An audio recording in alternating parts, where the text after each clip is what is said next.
Hi hello how are you? Shravan Ajay channel వాళ్ళమండి మేము. చూడండి ఫ్రెండ్స్, ఇప్పుడు వర్షాకాలం కదండి. ఈ వర్షాకాలంలో 2 డేస్ నుంచి ఫుల్గా వర్షం పడుతుంది.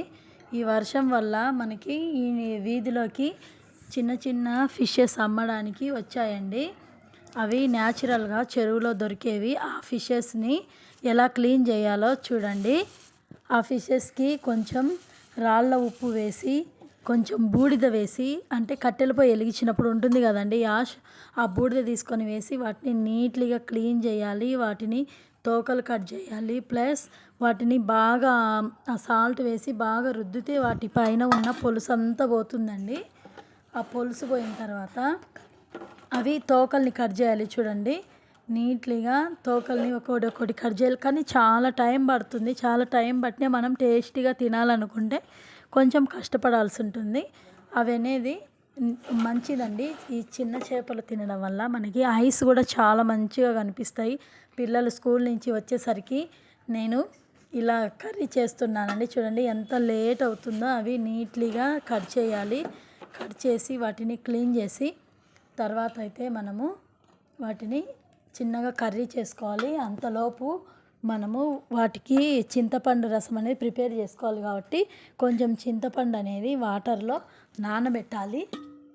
వాటిని కొంచెం చింతపండు వాటికి నానబెట్టాలి. వాటి కోసము నానిన తర్వాత ఆ రసాన్ని పక్కన మనం పిండేసి ఒక గిన్నెలో సపరేట్గా పెట్టుకోవాలండి.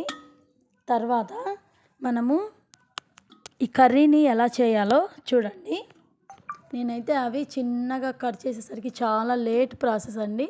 సరిగా రాదు. అయినా కూడా మనం ట్రై చేయాలనేసి, చేపలు టేస్టీగా మనము తినాలి. ఇవి న్యాచురల్గా దొరికేవి. పెద్ద పెద్ద చేపలు అయితే ఐస్లలో వస్తాయండి, అవి తినకూడదు. అందుకనేసి నేను వీటిని తినాలనేసి అంత చేశాను. అది సాల్ట్ అవన్నీ చూపిస్తాను చూడండి వీడియోలో. ఎంత సాల్ట్ వేసాను ఏంటి, అవి ఎలా రుద్దాలి, సాల్ట్ కలిపి వాటిని బాగా క్లీన్ చేసి అలా చేశాను చూడండి. నీట్గా వాటర్లో 3-4 టైమ్స్ క్లీన్ చేయాలండి. 3-4 టైమ్స్ క్లీన్ చేసిన తర్వాత వాటిని మనం ఇంకా కర్రీకి యూజ్ చేసుకోవడానికి తీసుకెళ్ళాలి. చూడండి, అలా గిన్నెకు బాగా రుద్దాలండి. అలా రుద్దినప్పుడు ఆ పొలుసు అనేది బాగా ఊడిపోతుందన్నమాట. మనకి ఆ పొలుసు అనేది తెల్లగా పైన ఉంటుంది కదా, అది మొత్తం ఊడిపోతుంది. చూడండి, నీట్గా చూపిస్తున్నా చూడండి ఫిషెస్ని ఎలా కలపాలి ఏంటి అనేసి. మేము ఈ మధ్యకాలంలో చాలా రోజులైందండి ఈ వీడియోస్ పెట్టగా. కొంచెం టైం లేదు, మేము బిజీగా ఉన్నాం. అందుకనేసి వీడియోని మేము షూట్ చేయలేదండి.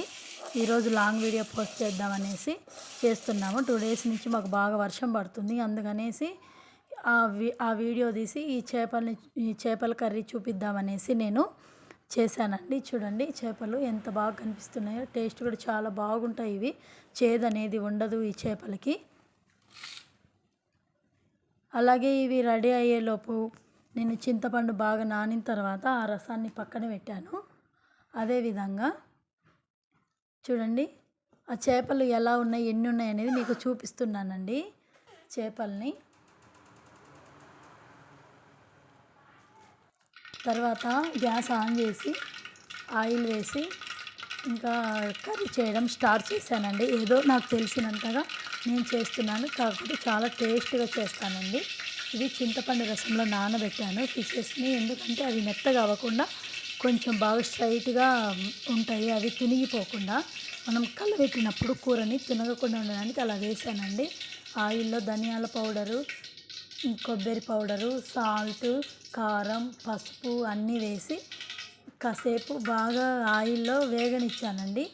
అలా వేగనించడం వల్ల పచ్చివాసన అంత రాకుండా ఉంటుంది. ఆనియన్స్ కూడా వేసాను, ఉల్లిగడ్డలు, ఇది తెల్లగడ్డల పేస్ట్ అది కూడా వేసానండి. అల్లం పేస్టు, తెల్లగడ్డల పేస్టు అది కూడా వేసి ఆయిల్లో కాసేపు బాగా వేపానండి. అంటే పచ్చివాసన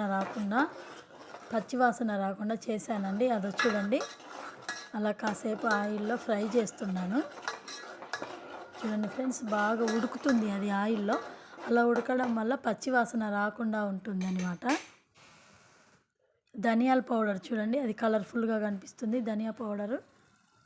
తర్వాత కారము, పసుపు అన్నీ వేసానండి. కొంచెం చిటికెడు ఉప్పు అది వేసాను, కలబెడుతున్నాను. ఆ కారం అదంతా ఆయిల్లో అంత లెక్క బాగా కలపాలి కదండి. అంత అటు ఇటు పోకుండా సమంగా కలిపి అది ఆయిల్లో ఉడకాలి మంచిగా.